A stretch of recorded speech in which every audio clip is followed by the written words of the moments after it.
Two children were playing a game completely oblivious to the disturbing figures flickering outside the sliding glass door. This was a world overrun by zombies, a post-apocalyptic nightmare that had lasted 6 years. Remarkably, this brother and sister had managed to survive in this isolated village all this time, something that very few could achieve. The dangers they faced were far greater than anyone could imagine. One day, a couple arrived by car at the villa. Jim greeted him holding a toy can. The man immediately asked, "Where are your parents?" Jim was silent, but the man just smiled and said, "Until next time." That night, Jim locked all the doors and windows securely with his sister. Outside, a few zombies were prowling around waiting for any opportunity to enter. In the morning, they were still safe. Jim checked the bullets in the magazine. It turned out that the toy gun wasn't that ordinary. After all, when the brother and sister went out to play as usual, the same van from the day before appeared again. This time the couple's attitude was much firmer. They asked again, "Where are your parents?" Jim lied by saying that they had gone to the village to get supplies, but he hadn't fooled two adults with such a simple trick. The woman smiled kindly and said that the village was several hours away. He promised that they could protect Jim and his sister until their parents returned. Seeing the house stocked with supplies and even a working refrigerator, the couple decided to stay for a while. The man, Jack, said he would go hide the car outside. It looked like they were running away from someone to avoid being caught. In the evening, Jim heard the couple talking. They seemed very pleased with this place. For safety, he and his sister slipped into their safe room, the secret that had kept them alive all this time. The next morning, Jack was already preparing breakfast, evidently acting as if he owned the place. The man had a calm expression, but then said something strange. "It's all over before you know it." When night fell, Jim suddenly asked, "It's time." His dog sniffed him and then nodded with a slight signal. Without hesitation, Jim picked up his sister and locked her safely back in the zombie-proof room. Below, the couple was still wrapped up in their own world, unaware that danger was about to strike. The girl excused herself by saying that she needed to use the bathroom, but when she looked outside, she saw several zombies crouching near the window. She quickly turned off the lights thinking that the zombies wouldn't see her. But then suddenly, the door behind her opened. Jack sensed something was wrong, pulled out his gun, and ran only to find his girlfriend lying on the floor covered in blood. That was the last time anyone saw the couple. Meanwhile, Jimmy and his sister continued to play as if nothing had happened. It was clearly not the first time they had dealt with human intruders. At this moment, a long-haired man was crossing the forest. He saw several traps in the snow and soon followed her to the village. Suddenly, a girl appeared in front of him. Before he could react, a sharp pain hit his neck. He had been hit by a tranquilizer dart. Of course, it had been Jim who had fired the shot. His survival skills were impressive. When the man finally woke up from the effects of the drug, Jim was already expecting him, gun in hand. After some questioning, the man revealed that his name was Dan, a special forces soldier passing through on a mission to find his wife in the north. Jim paused for a moment. There was something different about this man. Unlike others, Dan didn't want his food or medicine.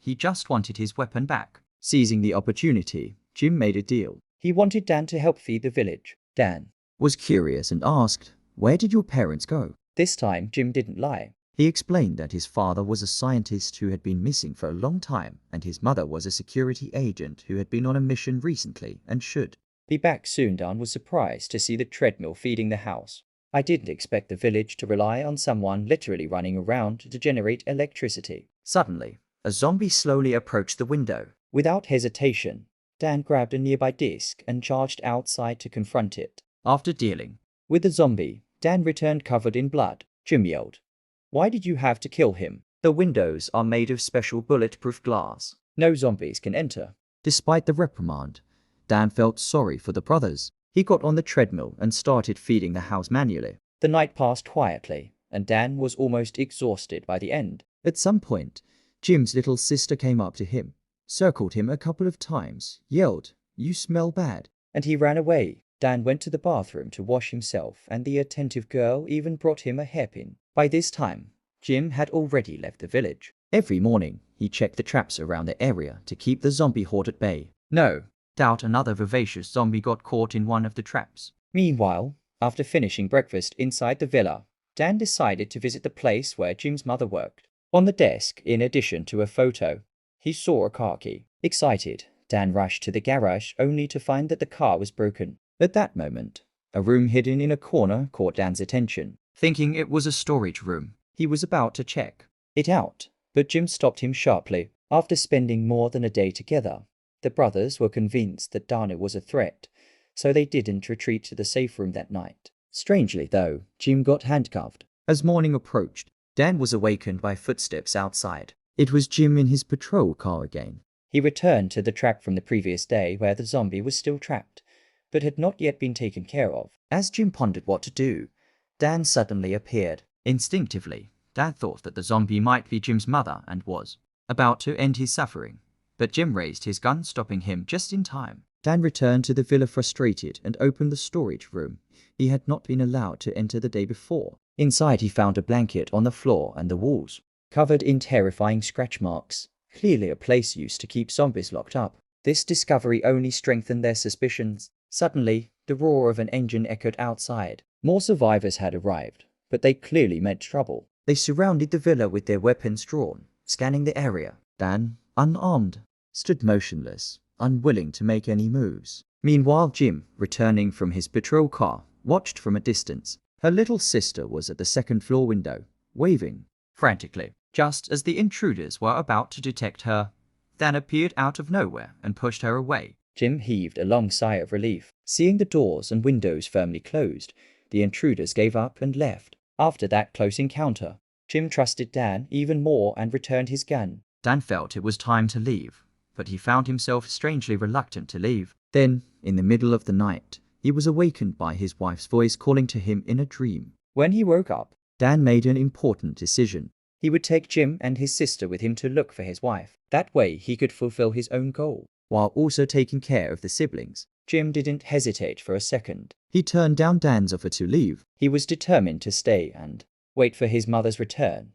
But at that moment, loud noises broke out outside. The gang of thieves from the previous day had returned with reinforcements, and to complicate matters, they had captured Jim's little sister while she was playing outside. As tensions rose and the two sides clashed, gunfire was suddenly heard nearby. Two of the thieves fell to the ground. Immediately, Dan ran forward and managed to rescue the girl. The person behind the shooting was none other than Jim's mother. However, in the chaos, Dan was hit in the chest by a bullet from one of the remaining attackers. Collapsed, powerless and unconscious. No one knew how long it was before Dan finally woke up. To his surprise, the gunshot wound in his chest had completely healed. However, he found himself tied to a pole with a thick rope. Upstairs, Jim and his family greeted him continuously. Still confused, Dan walked in and finally learned the truth about Melanie. She explained that ordinary infected people lose their brain functions and are driven only by the basic need to eat. But there was another type of special infected whose brains remained fully functional like normal humans and also inherited the physical advantages of zombies, including the ability to heal from any wound or disease.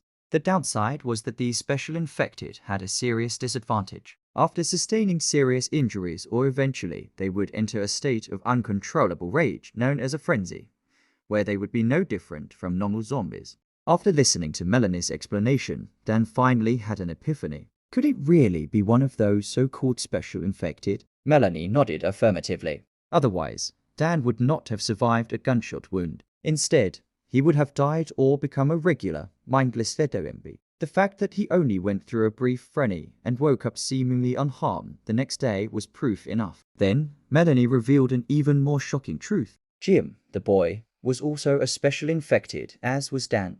It turned out that the couple Jim had killed that night was a result of his uncontrollable frenzy. That explained why Jim always handcuffed himself before going to sleep each night. Curious, Dan asked if there was any way to predict when the frenzy would occur. Melanie explained that Jim's dog had been specially trained to detect subtle changes in smell just before Jim entered that state. That's when Dan remembered the room full of claw marks, the same place where Jim had stayed during his frenzy. Suddenly, the roar of an engine approached. Melanie, holding her daughter, was confronted by a group of militiamen. He seemed to know the leader of Barber Blanca well. It turns out that his daughter had run away with a suspicious guy, and the worried father had been looking for her along with his men. Melanie assured him that if she found any sign of them, she would inform him immediately. Reluctantly, the old man finally led his group away. That night, Dan casually asked about the history of the village. Melanie explained that the National Security Agency had long anticipated the zombie virus outbreak.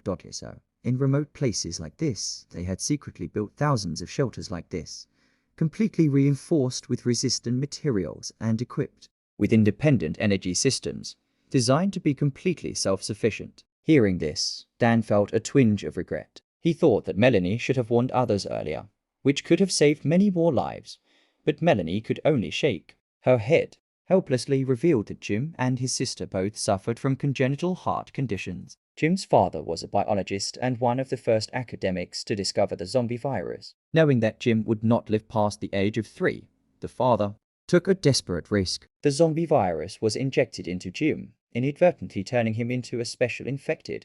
Tragically, when Jim entered frenzy, his father was bitten and failed to survive the experience, becoming a regular zombie. Melanie had no choice but to finish him off herself. After hearing this heartbreaking story, Dan couldn't help but admire Melanie's strength and determination. He had always focused on doing everything he could to protect his small family. Over time, Melanie and her family began to trust and depend on this stable and reliable man. One day, without warning, the dog barked twice, and Jim knew immediately that his frenzy was about to begin. After closing the door, screams of agony echoed from within. Melanie's heart felt like it was breaking, but all she could do was wait quietly by the door, hoping the worst would happen. Dan took over the surveillance. Perhaps one of the benefits of having a man in the house, but no one expected the little sister playing outside to suddenly collapse. Melanie realized it was a heart attack, and with their limited medical resources, there was nothing they could do. Dan suggested that she go Jim's way and get infected with the virus, but Melanie steadfastly refused. Jim's case was a rare miracle, and he had still suffered a lot to survive. Ultimately, they decided to let the little sister pass away peacefully. When Jim came out of his frenzy, the family gathered to say goodbye to her one last time, and Dan knew it was time for him to leave. Despite the pleading hearts of Jim and Melanie, he resolutely set out on his way to find his wife. With 2 people missing, Melanie and Jim felt the house suddenly empty and cool. Not far away, deep in the woods, the white-bearded men stumbled upon the car that Jack had hidden. It was almost too perfect to be a coincidence. The couple who had taken over the villa were exactly the people the Whitebeard had been desperately looking for. The closest residence to the hidden car was Melanie's villa, so the Whitebeard decided to look there next. Meanwhile, Dan, who was sleeping in the snow, was abruptly awakened by the sound of footsteps. Once the noise died down, he went aside to find a trail of footprints leading directly to Melanie's villa. A deep sense of unease came over him as he hurried back. From a distance, Dan saw the village full of militiamen. The Whitebeard was there pressing Melanie for her daughter's whereabouts, after her men found a small object she had dropped. Melanie found herself cornered, unable to deny anything. On the other side, Dan quietly slipped past the guards and managed to enter the villa. He found Jim hiding in the kitchen, and after learning how many enemies were inside, Dan pulled out his gun. Like a shadow of death, he quickly took down the militia one by one. When Dan salooned, several weapons were suddenly pressed against his head, but his next move left everyone bewildered. He cut his own throat with a knife. The people around him were stunned speechless, but Melanie understood his intention. He quietly carried Jim and slipped out of the room. Soon after, Dan completely succumbed to his frenzy. Like a powerful, unstoppable force, he quickly knocked down the Whitebeard and his men. This time Melanie hadn't previously tied it up. All she could do was flee the villa with her son. Dan's furious roar attracted hordes of nearby zombies. The next morning, Dan woke up to find the village completely destroyed by zombies. On the table lay a letter from Melanie. She and Jim had already driven north. If fate permitted, perhaps they would meet again one day. Smiling, Dan picked up the doll Jim loved most, slung it over his shoulder, and continued his journey north.